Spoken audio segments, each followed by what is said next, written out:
Sono Rieta Salemi, ho 54 anni, vengo da Verona, quindi dalla città di Verona. Sono stata eletta nelle liste del Partito Democratico e sono un'insegnante, insegno latino e greco al Liceo Maffei di Verona e consigliere comunale fino a pochi giorni fa del Comune di Verona.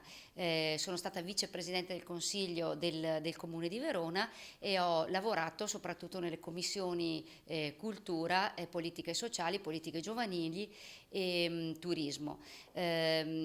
Quali sono i miei obiettivi per questo impegno in Consiglio regionale? Quello di portare la rappresentanza significativa innanzitutto del mio territorio, della mia provincia, e poi quello di poter dialogare con tutte le forze politiche che condividono con me progetti e valori.